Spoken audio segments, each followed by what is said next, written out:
Shalom Bapak Ibu, Saudara Jemaat GBPK CBN yang sedang beribadah online saat ini. Saya percaya bahwa penyertaan Tuhan senantiasa ada buat kita semua, amin. Di tengah situasi yang tidak menentu ini, mari kita sama-sama tetap berjaga-jaga, saling menguatkan diri, dengan tetap percaya dan andalkan Tuhan Yesus. Apapun yang terjadi mungkin di dalam rumah kita, keluarga kita, dalam pekerjaan kita, atau mungkin dalam relasi kita bisa sama-sama serahkan itu semua ke dalam tangan Tuhan, amin. Bapak Ibu, Jemaat GPPK CBN, pagi hari ini kita mau sama-sama angkat tangan kita mau sembah dan puji Dia. Karena di setiap pujian, kita percaya itu ada kuasa. Hadirat Tuhan nyata dan melawat setiap kita dimanapun kita berada, amin. Mari kita berdoa, kami senantiasa mengucap syukur Tuhan untuk kebaikan-Mu, untuk kasih setia-Mu, untuk penyertaan Tuhan sampai pada hari ini. Tangan Tuhan yang selalu menopang dan memegang kami. Engkaulah Tuhan yang menuntun langkah-langkah kami. Kami sadar Tuhan, kami tidak pernah bisa berjalan sendiri. Kami tidak bisa mengandalkan diri kami sendiri, Tuhan. Kami perlu Engkau. Kami butuh Engkau, Yesus. Kemanakah kami bisa, Tuhan, mencari perlindungan dan pertahanan kami jika bukan di dalam hadirat-Mu?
dapat berjalan sendiri Tuhan.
Pagi hari ini Tuhan, kami mau satukan hati kami Tuhan, kami mau satukan semangat kami Bapa. Kami mau memuji Engkau lebih lagi Tuhan, karena kami siap terima suka sukacita surgamu. Haleluya.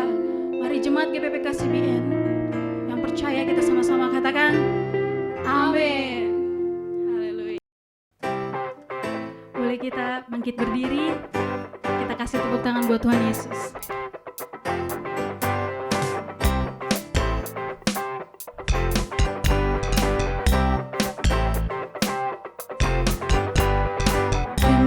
Sukacita surga, itulah kekuatan bagi jiwa. Ku dapat rasakan kasih-Nya di tengah badan yang bergelora. Terima sukacita surga, itulah kekuatan bagi jiwa. Ku dapat saksikan kuasa-Nya, taklukkan badan yang bergelora. Haleluya,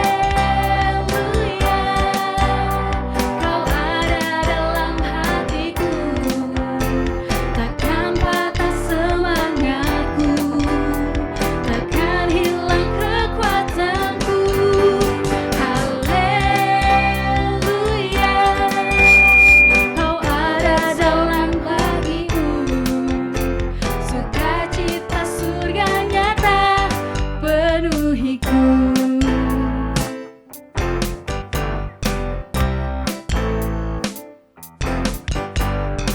Terima sukacita surga, itulah kekuatan bagi jiwa.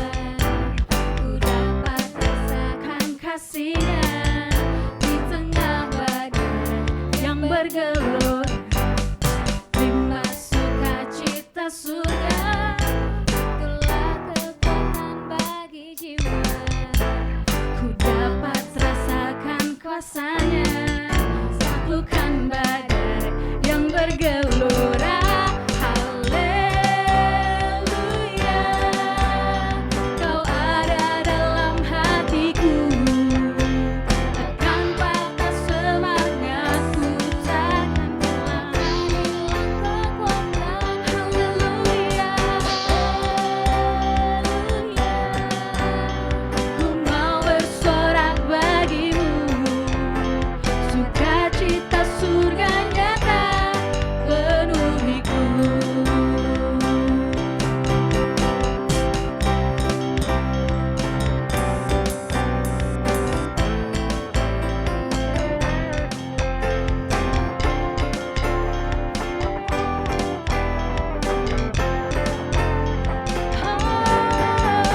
Hanya di dalam-Mu Tuhan kami temukan kedamaian kami. Hanya di dalam hadirat-Mu Yesus, Kau sanggup penuhi setiap hati kami Tuhan. Kekosongan dan keletihan hati kami Kau segarkan Tuhan.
Bapa, kami bersyukur Tuhan buat pagi hari ini kami sudah boleh memuji dan menyembah Tuhan.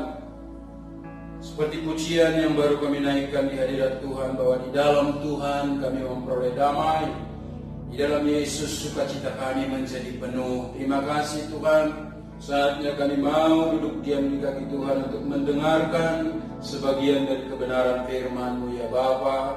Berfirmanlah, urapi hamba-Mu, urapi firman-Mu, dan urapi setiap kami yang mendengar firman-Mu pada pagi hari ini. Dimanapun kami menyaksikan pemberitaan firman melalui ibadah online pagi hari ini. Di dalam nama Yesus Kristus, kami sambut firman-Mu yang hidup. Haleluya. Amin. Shalom Bapak Ibu, jemaat GBP KCDN yang dikasihi Tuhan, baik yang ada di Bogor, di Magetan, di Manado, di Lampung, di Medan, begitu juga dengan jemaat GBP KCDN yang ada di Sidikalang, di Pak Barat, bahkan yang ada di Singapura, yang dapat menyaksikan renungan firman ibadah online pada pagi hari ini. Renungan firman pagi hari ini terambil dari Yohanes pasal yang ke-20 ayat yang ke-19 sampai ayat yang ke-23. Demikian firman Tuhan saya akan bacakan buat Bapak Ibu yang dikasihi oleh Tuhan. Ketika hari sudah malam pada hari pertama minggu itu, berkumpullah murid-murid Yesus di suatu tempat dengan pintu-pintu yang terkunci ketika mereka takut kepada orang-orang Yahudi. Pada waktu itu datanglah Yesus dan berdiri di tengah-tengah mereka dan berkata, "Damai sejahtera bagi kamu." Dan sesudah berkata demikian, ia menunjukkan tangannya dan lambungnya kepada mereka. Murid-murid itu bersuka cita ketika mereka melihat Tuhan. Maka kata Yesus sekali lagi, "Damai sejahtera bagi kamu. Sama seperti Bapa mengutus aku, demikian juga sekarang aku mengutus kamu." Dan sesudah berkata demikian, ia menghembusi mereka dan berkata, "Terimalah Roh Kudus. Jikalau kamu mengampuni dosa orang, dosanya diampuni. Dan jikalau kamu menyatakan dosa orang tetap ada, dosanya tetap ada." Demikian pembacaan firman Tuhan bagi kita Bapak Ibu yang dikasihi Tuhan pagi hari ini. Pagi hari ini dari pembacaan firman Tuhan yang baru saudara dan saya dengar, saya memberi judul firman Tuhan, tema firman Tuhan hari ini, dipulihkan untuk melayani. Ya, dipulihkan untuk melayani. Yesus menampakkan diri kepada murid-muridnya setelah Yesus bangkit pada hari yang ketiga. Sebelum Yesus menampakkan diri kepada seluruh murid-muridnya, Yesus juga sudah menampakkan diri kepada Maria Magdalena, kepada Kleopas ya, dengan teman-temannya yang menuju ke Emmaus. Ketika Yesus bangkit dan Yesus menampakkan diri kepada murid-murid di dalam satu rumah yang terkunci, karena murid-murid pada waktu itu mengalami satu ketakutan, di mana tentara-tentara Yahudi, orang-orang petinggi-petinggi Yahudi sedang berusaha mencari murid-murid Yesus untuk dibawa ke pengadilan mahkamah agama untuk diadili. Mereka dalam situasi ketakutan dalam satu rumah, dia ditulis tadi di Alkitab. Saya sangat percaya Bapak Ibu Saudara, Yesus ketika dikatakan dalam ayat-ayat yang selanjutnya di bawah, Yesus tidak mau membahas atau Yesus tidak mau mengutus murid-murid dalam ketakutan. Ya, Yesus mau murid-murid pada waktu itu, saudara dan saya pada hari ini mengalami ketenangan. Saudara dan saya harus mengalami damai sejahtera, baru saudara bisa melayani orang lain. Amin. Saya mendapatkan ada 3 poin yang saudara dan saya harus alami ketika kita siap untuk melayani Tuhan. Saudara harus mengalami 3 tahapan. Yang pertama dikatakan sesuai dengan tema firman Tuhan, saudara dan saya harus mengalami pemulihan. Kita dipulihkan terlebih dahulu. Yang kedua, saudara dan saya diperlengkapi. Baru saudara dan saya bisa terjun ke dalam pelayanan. Kita bisa melayani dengan karunia talenta yang Tuhan percayakan secara efektif. Dan kita menghasilkan buah kita tetap dinikmati oleh orang lain. Kenapa? Karena kita sudah mengalami kelahiran kembali. Saudara sudah dipulihkan. Saudara sudah diperlengkapi. Dan saudara disebut menjadi pelayan-pelayan. Itu yang dilakukan Yesus pada waktu itu kepada murid-muridnya. Ya, yang pertama yang saudara dan saya harus alami sehingga kita siap untuk melayani Tuhan. Di tengah-tengah pelayanan yang Tuhan percayakan, saya membuat di sini. Yang pertama, saudara harus reborn. Apa itu reborn, Bapak Ibu Saudara? Reborn itu mengalami kelahiran kembali melalui kebangkitan Yesus. Ya, Petrus menulis demikian dalam 1 Petrus 1 ayat yang ketiga. Terpujilah Allah dan Bapa Tuhan kita Yesus Kristus, yang karena rahmat-Nya yang besar telah melahirkan kita kembali oleh kebangkitan Yesus Kristus dari antara orang mati kepada hidup yang penuh harapan. Melahirkan kita kembali oleh kebangkitan Yesus. Petrus adalah salah satu murid yang ada ditulis di dalam Yohanes 20 ayat 19. Saya sangat percaya Petrus berada di situ dalam suasana ketakutan, Bapak Ibu Saudara. Dan Petrus menulis menyadari benar bahwa tanpa dilahirkan kembali melalui kuasa kebangkitan Yesus, Petrus tidak dapat melayani.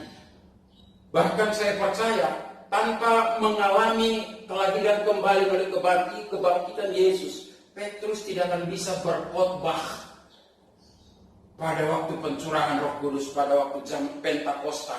Dia tidak bisa berkhotbah dan ribuan orang bertobat.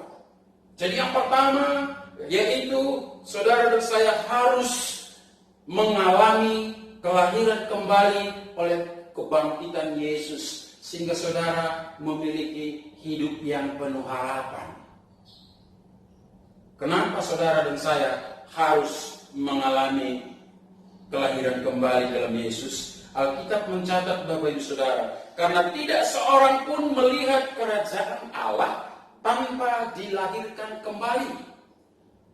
Waktu itu Yesus sedang berbincang-bincang dengan Nikodemus, seorang ahli, guru besar mungkin pada waktu itu. Yesus sedang berbicara, tanpa engkau dilahirkan kembali, engkau tidak akan melihat kerajaan Allah. Artinya, saudaraku, ketika kita tidak mengalami proses kelahiran kembali itu berbicara, saudara dilahirkan kembali secara rohani melalui kebangkitan Yesus. Tanpa itu, saudara dan saya dikatakan tidak melihat, tidak menikmati, tidak merasakan bagaimana hebatnya, bagaimana agungnya kerajaan Allah itu. Bagaimana luar biasanya kita dipimpin, dikuasai dalam pemerintahan Allah. Bagaimana proses kelahiran kembali itu? Alkitab mencatat dalam Yohanes 3 ayat yang ke-8, Bapak Ibu, dikatakan demikian. Ya, Yohanes 3 ayat yang ke-8 dikatakan, angin bertiup kemana ia mau dan engkau mendengar bunyinya, tetapi engkau tidak tahu dari mana ia datang atau kemana ia pergi. Demikianlah halnya dengan tiap-tiap orang yang lahir dari Allah. Ini mengajarkan kepada saudara dan saya bahwa ketika angin berhembus, saudara dapat merasakan hembusan angin tersebut, tapi kita tidak melihat angin itu berhembus. Demikian juga dengan kelahiran kembali secara rohani. Roh Tuhan, Roh Kudus yang melawat menjamah saudara, saudara bisa rasakan sehingga kita mengalami proses kelahiran kembali melalui kebangkitan Yesus, tapi saudara tidak bisa melihat. Amin. Demikian dikatakan proses kelahiran kembali. Dan siapa yang melakukan yang mengerjakan proses kelahiran kembali? Bukan saudara dan saya, bukan keinginan kita, bukan kekuatan, bukan perbuatan baik, tetapi Allah yang mengerjakannya melalui Yesus dan kerja Roh Kudus dalam diri saudara. Kelahiran kembali saudara dan saya dalam Yesus Kristus akan menyebabkan, menghasilkan, memberi dampak saudara menjadi seorang orang yang benci akan dosa. Bukan berarti saudara tidak bisa jatuh dalam dosa, tapi kita tidak menikmati kejatuhan kita tidak menikmati kita bergelimangan dalam dosa. Kita benci akan dosa. Yang kedua dikatakan saudara akan dapat mengalahkan dunia. 1 Yohanes 5 ayat 4 berkata, siapa yang lahir dari Allah mengalahkan dunia. Artinya ketika saudara sudah mengalami reborn, dilahirkan kembali dalam Yesus Kristus, saudara akan dapat mengalahkan dunia. Berbicara mengalahkan dunia bukan berarti saudara menjadi penguasa dunia ini, bukan. Tapi saudara dapat mengalahkan segala perbuatan-perbuatan kedagingan dunia. Saudara dapat menaklukkan segala keinginan-keinginan daging. Tipu muslihat perkara-perkara yang ditampilkan oleh iblis mengecoh saudara dan saya untuk tidak mengenal Allah. Saudara dapat menaklukkannya, mengalahkannya. Yang selanjutnya dikatakan, saudara dan saya menjadi memiliki pengetahuan yang benar tentang citra Allah, gambar diri Allah dalam diri saudara. Kolose 3 ayat 10 berkata, karena saudara dan saya ciptaan baru yang terus-menerus diperbarui, kita memiliki gambar diri Allah dengan benar. Jikalau kita sebelum mengalami proses kelahiran kembali, kita menjadi orang-orang yang merasa jauh dari Allah, kita merasakan bahwa kita menjadi pribadi yang tidak dikasihi Allah. Ketika kita reborn, saudara menyadari, aku begitu dikasihi Allah, Tuhan begitu menyertai aku, Allah begitu baik kepada aku. Amin. Yang selanjutnya, saudara menjadi serupa dengan Allah. Serupa dengan Allah. Efesus 2 ayat 24. Artinya proses kelahiran kembali melalui kebangkitan Yesus membuat gambar diri Allah itu sempurna kembali dalam kehidupan saudara dan saya. Haleluya. Itu yang dialami oleh murid-murid, oleh Petrus, sehingga dia bisa melayani. Sehingga ketika dia berkhotbah, ribuan orang bertobat. Yang pertama karena dia sudah mengalami kelahiran kembali melalui kebangkitan Yesus. Demikian juga seharusnya saudara dan saya, yang kita sudah mulai melayani, saudara harus mengalami terlebih dahulu kelahiran kembali dalam Yesus. Agar pelayanan yang Tuhan percayakan, kita bisa efektif Bapak Saudara. Kita bisa berbuah, menjadi berkat dan tidak menjadi batu sandungan bagi orang lain. Yang kedua dikatakan dari Yohanes pasal 20 ayat yang ke-20 tadi di situ katakan, damai sejahtera bagi kamu. Kenapa perkataan Yesus pada waktu ia menampakkan diri kepada murid-murid di dalam satu rumah dengan pintu-pintu yang terkunci? Kenapa perkataan Yesus berkata damai sejahtera bagi kamu? Kenapa tidak perkataan yang lain? Damai sejahtera itu berbicara tentang tidak ada perang dalam diri orang itu, aman, tentram, tenang, ya, sentosa, makmur, bahkan dikatakan selamat, terlepas dari segala macam gangguan. Artinya Bapak Ibu yang dikasihi oleh Tuhan, Yesus tahu benar apa yang dialami, bagaimana situasi anak-anaknya, anak-anak rohaninya, murid-muridnya pada waktu itu.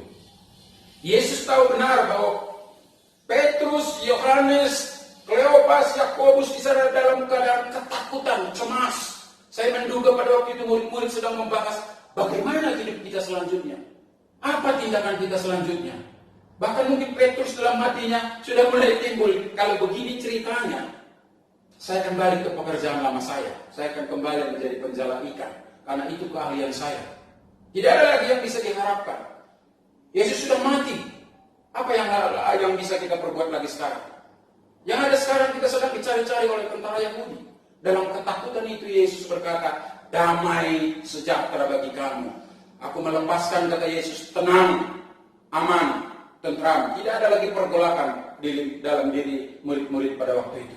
Itu yang dikatakan oleh Yesus dengan perkataan damai sejahtera. Tidak ada lagi ketakutan, tidak ada lagi pergolakan dan peperangan dalam jiwa, dalam kehidupan pribadi umat murid-murid pada waktu itu. Itu kenapa dikatakan damai sejahtera bagi kamu. Nah Bapak Ibu Saudara, bukankah hari-hari ini juga ketika virus corona melanda dunia ini, secara khusus di Indonesia, dengan himbauan pemerintah, saudara saya harus stay di rumah. Bukankah mulai ada ketakutan dalam diri ibu-ibu? Apa yang akan kami kerjakan? Apakah masih ada makanan yang bisa kami masak besok? Ibu-ibu mungkin berkata, adakah uang untuk bisa masih membeli sayur, membeli beras, membeli lauk dan semuanya? Mungkin kepala keluarga berkata para suami, apakah aku masih bisa memperoleh pekerjaan? Karena mungkin sudah mulai di PHK, karena kasus PHK mulai terjadi di mana-mana oleh perusahaan-perusahaan karena ekonomi yang susah. Tapi pagi hari ini Yesus berkata kepada saudara dan saya, tenang, jangan takut, aku akan memberikan kelegaan, ketenangan, keteduhan, aman. Bahkan dikatakan damai sejahtera itu berbicara selamat, tidak lagi peperangan dalam jiwa saudara dan saya, dan memberikan keteduhan, ketenangan. Itu yang menjadi modal Bapak Ibu Saudara untuk saudara dan saya bisa melayani di hadapan Tuhan. Kalau saudara masih menjadi pribadi yang cemas, saudara bisa melayani di KKR, tapi hidup kita masih penuh dengan kecemasan, pergolakan. Kita masih takut apa yang akan masih ada, apa tidak makanan yang bisa kita makan esok. Bagaimana kita bisa menjadi berkat bagi orang lain? Kalau kecemasan, ketidaktenangan, kekhawatiran bergelora dalam hidup kita. Itu sebabnya Yesus berkata damai sejahtera bagi kamu, karena dia tahu Yesus pada murid-murid pada waktu itu dalam kondisi ketakutan. Ya, ada satu kesaksian, saudara mungkin ingat dan sangat-sangat sering dinyanyikan di GPPK CDN lagu ini. Because He lied, atau yang terkenalnya di bahasa Indonesia, sebab dia hidup. Lagu Sebab Dia Hidup diciptakan oleh hamba Tuhan yang bernama Bill Gaither, Bapak Ibu yang dikasihi Tuhan. Bill Gaither ini adalah hamba Tuhan yang pelayanan di Amerika. Ya, dia memiliki 2 orang anak dan mereka pelayanan hidup dari pelayanan pada waktu itu di sana. Tetapi tiba-tiba ekonomi mereka sedang dilanda krisis, mereka mengalami krisis ekonomi. Ya. Dan pada waktu itu istri dari Bill Gaither sedang hamil tua untuk anak mereka yang ketiga. Istrinya namanya Gloria. Dan dikatakan kesaksian dari Bill Gaither menyatakan bahwa untuk makan esok saja mereka harus berdoa karena tidak ada dana, tidak ada uang. Tapi satu kali ketika Bill Gaither sujud di hadapan Tuhan berdoa, dia menerima hikmat, dia menerima firman, yaitu dari Yohanes 14 ayat yang ke-19 bagian B. Sebab aku hidup, maka engkau akan hidup. Pernyataan firman itu langsung dinyatakan kepada Bill Gaither. Dan dia merasa tenang, teduh. Pergolakan, kecemasan, ketakutan yang dialami oleh seorang hamba Tuhan bernama Bill Gaither karena proses kelahiran anak mereka yang ketiga, dana tidak ada. Tapi ketika Yesus datang oleh firman yang menyatakan tenang, damai sejahtera bagi kamu, dia mengalami satu ketenangan, keteduhan, kelegaan yang luar biasa. Dan apa yang terjadi Bapak Ibu Saudara? Seluruh dana yang dibutuhkan proses persalinan anak mereka yang ketiga, Tuhan bukakan jalan, Tuhan sediakan. Bahkan pujian sebab dia hidup itu menjadi berkat sampai hari ini buat saudara dan saya. Umurnya Bill Gaither sekarang sudah hampir mungkin 84-85 tahun. Dan dia tetap masih kuat melayani. Dan dia memiliki pelayanan namanya Gospel Gaither. Kalau Bapak Ibu Saudara lihat mulai banyak di YouTube Bill Gaither, dia banyak melakukan pelayanan keliling dunia untuk pujian, penyembahan. Luar biasa Bapak Ibu. Apakah hari-hari ini, pagi ini bahkan ada jemaat di GPPK sendiri yang sekarang mengalami pergolakan dalam pikirannya, kecemasan, ketakutan akan apa yang harus kami makan besok, akan apa, bagaimana dan masa depan anak-anakku. Yesus berkata pagi hari ini kepadamu, tenang, damai sejahtera bagi kamu. Amin. Saya percaya ketika saudara menikmati dan memahami kebenaran firman Tuhan, menerima firman Tuhan, saudara akan menjadi pribadi yang tenang.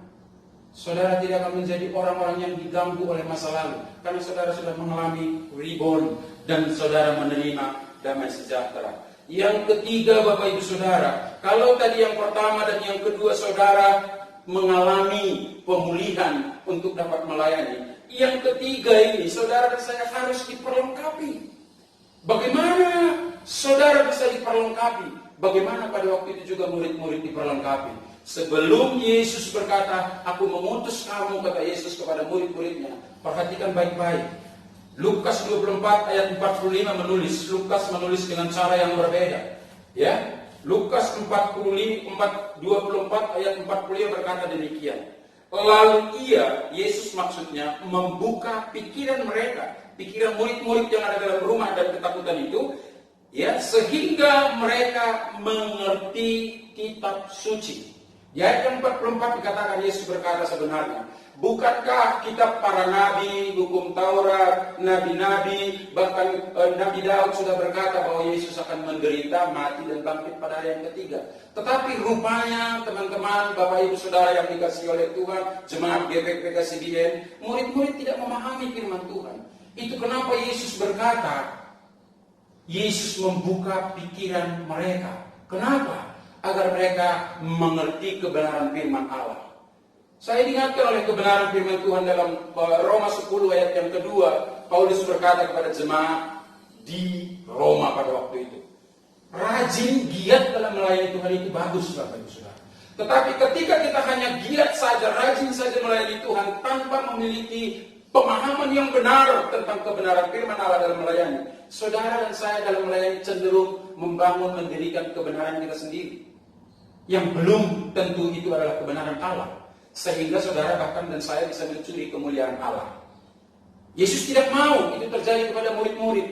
Dan hari ini Yesus juga tidak mau terjadi kepada pelayan-pelayan jemaat GBK CBN dimanapun saudara berada. Saudara dan saya harus memiliki pemahaman yang benar tentang kebenaran itu, sehingga kita menyampaikannya dengan benar, dan hanya Yesus yang dimuliakan. Amin. Oleh karena itu, perlengkapan yang pertama dilengkapi dengan cara membukakan pikiran murid-murid, sehingga murid-murid tahu akan kebenaran firman Allah. Demikian juga jemaat GBK CBN. CBN sudah menyediakan, memperlengkapi saudara dengan kelas-kelas pembinaan, mengajar saudara, ada banyak pemahaman-pemahaman bagaimana bisa mengenal Allah, bagaimana hidup dipimpin oleh Roh Kudus. Wow, bukankah itu luar biasa? Ada juga kelas-kelas talenta yang lain, musik dan semuanya, bagaimana saudara bisa melayani, menjadi seorang WL, singer, pemain musik. Itu adalah kelas-kelas yang sudah disediakan, memperlengkapi saudara dan saya untuk melayani Tuhan, bisa terjun di KKK dimanapun yang Tuhan utus nantinya. Yang terakhir dikatakan sebelum diutus, sebelum Yesus mengutus, bahwa Yesus memberikan Roh Kudus, Yesus menghembusi mereka.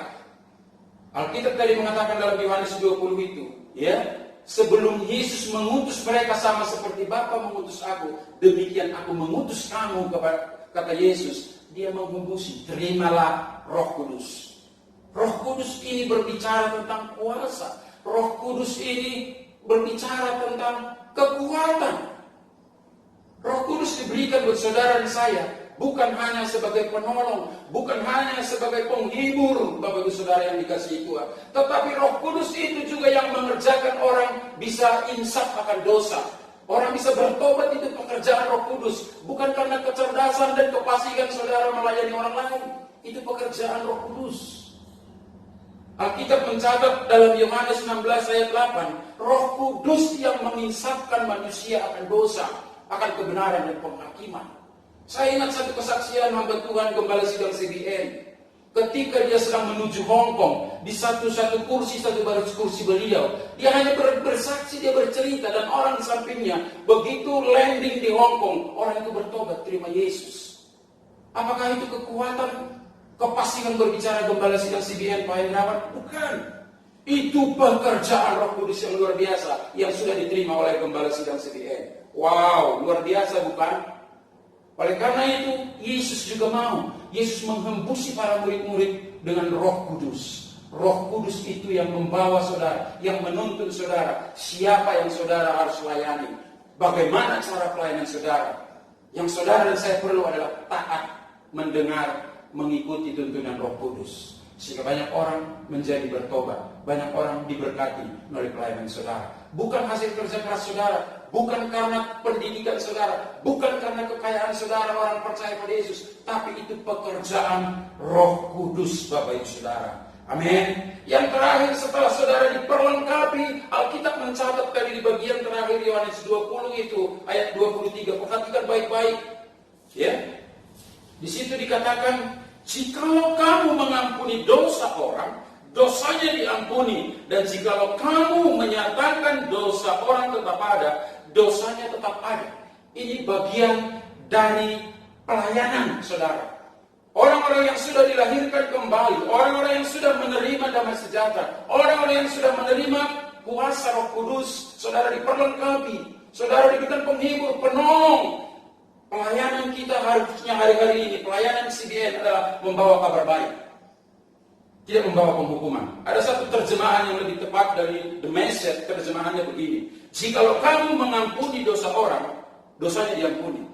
Tetapi jikalau kamu tidak mengampuni dosa orang, apa yang sedang kamu lakukan terhadap orang itu? Pernyataan itu merujuk kepada satu kali pernyataan Yesus. Mana lebih baik, dosanya sudah diampuni atau dosanya tetap ada? Ketika kita bilang dosanya tetap ada, saudara sedang menimpakan penghukuman, saudara sedang menghakimi orang, saudara sedang menimpakan batu kehilangan bagi orang lain. Bukan demikian jenis pelayan yang Tuhan percayakan. Yang Yesus mau, bertobatlah, bawa kabar baik. Kalau saudara membawa penghakiman dosanya tetap ada, saudara sedang membawa penghakiman. Orang tidak bisa bertobat, orang tidak bisa mengenal Allah. Tapi yang Yesus mau, bawalah kabar baik. Apa itu kabar baik? Tuhan Yesus mengasihimu, dosamu sudah diampuni. Itu yang Yesus mau. Itu kenapa terjemahan The Message katakan, apa yang akan kamu lakukan terhadap orang itu? Kalau kamu menyatakan dosa yang tetap ada, engkau sedang menghakimi dia. Aku tidak mengutus kamu untuk menghakimi, tapi aku mengutus kamu untuk memberitakan dalam Lukas 24 ayat 45 24 tadi selanjutnya. Beritakanlah tentang pertobatan dan keselamatan, mulai dari tempatnya dari Yerusalem sampai ke ujung bumi. Itu yang menjadi tugas bagian dari saudara saya jemaat GBPK CBN. Jadi hari-hari ini saya mengajak buat jemaat GBPK CBN, mari kita bawa pelayanan-pelayanan kita, baik itu di KKA, dimanapun Tuhan utus saudara melayani, bawalah berita baik bagi mereka. Bukan berita penghakiman, bukan berita yang membuat mereka ketakutan, tapi nyatakanlah bahwa Bapa itu mengasihimu. Itu berita baik, dosamu diampuni. Apa jadinya kalau saudara sebagai pelayan menyatakan dosa orang tetap ada? Wow, siapa engkau? Kuasa diberikan bagi saudara dan saya oleh Roh Kudus untuk mengampuni. Pertanyaannya, ketika kita menyatakan dosa orang, jangan-jangan dosa kita juga masih ada, karena orang lain juga tidak mengampuni kita. Hati-hati Bapak Ibu Saudara. Saya mengajak Bapak Ibu Saudara, di masa-masa stay at home, anjuran pemerintah, apakah saudara masih hidup dalam ketakutan tetap, atau kita menjadikan stay at home ini adalah waktunya buat kita membangun mesbah Tuhan. Ketika orang sibuk bekerja di luar sana, banyak para suami tidak bisa ada waktu bercengkrama dengan istri dan anak-anak karena mereka sudah merasa capek. Tetapi dengan situasi stay at home, Tuhan mau juga kita duduk diam di kaki Tuhan, mencari wajah Allah, menyenangkan hati Tuhan. Itu kenapa ada hari-hari ini seruan gembala untuk berdoa serentak mulai jam 19 malam, memuji menyembah Tuhan. Itu berbicara tentang kita membangun mesbah Tuhan di setiap keluarga. Itu lebih baik daripada kita hidup dengan ketakutan. Demikian firman Tuhan pagi hari ini Bapak Ibu Saudara. Saya mengajak, ada berapa hal tadi saudara harus dipulihkan, saudara harus diperlengkapi, dan kita siap melayani, membawa kabar baik hari-hari ini tengah-tengah dunia yang sedang ketakutan. Jadilah menjadi pembawa-pembawa kabar baik bagi mereka. Tuhan Yesus memberkati.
Tuhan untuk firman-Mu yang sudah dibawakan oleh Pastor Manson. Tuhan, hendaklah firman-Mu menjamah setiap hati kami, jemaat-Mu yang masih ada ibadah di rumah-rumah, baik yang di Magetan, yang di Singapura, yang di Sidikalang, Medan, di Lampung, di Jabodetabek Tuhan, di Manado, semua Engkau menjamah sehingga kami Tuhan yang sudah mendapat kasih karunia Tuhan, boleh kami melayani dengan sepenuh hati sesuai dengan karunia-karunia yang sudah Engkau berikan bagi kami, sehingga karunia-Mu tidak akan sia-sia tetapi boleh berkembang. Tuhan, boleh memuliakan nama Tuhan. Hamba-Mu berdoa di dalam nama Yesus, Engkau urapi mereka, Engkau berikan mereka hikmat-Mu, kasih setia-Mu menyertai mereka Tuhan. Anak-anak-Mu yang mau melayani, Tuhan, hamba percaya Tuhan, tangan kuasa-Mu senantiasa menyertai mereka. Hamba berdoa untuk Pastor Manson yang sudah memberitakan firman Tuhan. Oh Tuhan, Engkau makin hari beri dia makin penuh dengan hikmat, dengan urapan dan kuasa daripada Roh Kudus. Kami berdoa Tuhan untuk Indonesia, hendaknya COVID-19 ini segera berlalu dari Indonesia. Tuhan, kami percaya Tuhan apa yang Engkau katakan pada kami, bahwa setelah masa COVID-19 ini, masa kesulitan ini, Indonesia akan lebih maju, Indonesia akan lebih berkembang, Indonesia akan lebih memuliakan nama Tuhan. Hamba-Mu berdoa untuk kabinet, untuk para menteri, untuk Jokowi, biar ada kesatuan hati dalam melayani kehendak-Mu Tuhan, melayani rakyat Indonesia ini. Terima kasih Tuhan, hamba berdoa untuk mereka yang sedang sakit di rumah sakit saat ini, Engkau jamah, kesembuhan ilahi terjadi. Hamba-Mu menolak roh maut di dalam nama Yesus. Lepaskan urapan kuasa-Mu menjamah setiap anak-anak yang sedang sakit di rumah sakit Tuhan. Kesembuhan ilahi terjadi. Hamba berdoa Tuhan, Engkau berikan kekuatan, penghiburan. Engkau juga memberikan Tuhan berkat-Mu untuk para dokter, hikmat. Begitu juga Tuhan untuk perawat-perawat sehingga mereka tidak terkena COVID-19 Tuhan. Terima kasih Bapa, biarlah segala pujian, segala kemuliaan hanya bagi nama-Mu. Anak-anak Tuhan yang ada di rumah, hamba juga berdoa bagi kalian. Tuhan, dampak dari COVID-19 ini banyak mereka mungkin yang ada dikeluarkan dari usaha-usaha mereka yang menurun, tapi kami percaya Tuhan, Engkau akan memberikan hikmat bagi mereka sehingga mereka mendapat hal yang baru, karena Engkau berkata, anak-anak-Mu yang takut akan Tuhan bukan makin turun tapi makin naik. Mereka akan seperti rembang tengah hari Tuhan yang bersinar memuliakan nama Tuhan. Sementara sepertinya turun, tetapi Engkau membawa mereka naik kembali Tuhan. Terpuji-pujilah Engkau Tuhan. Anak-anak Tuhan, angkatlah tangan-Mu. Terimalah berkat dari Bapa di surga. Di rumah Engkau diberkati, di luar rumah Engkau diberkati, dimanapun Engkau berada berkat Allah senantiasa menyertai-Mu.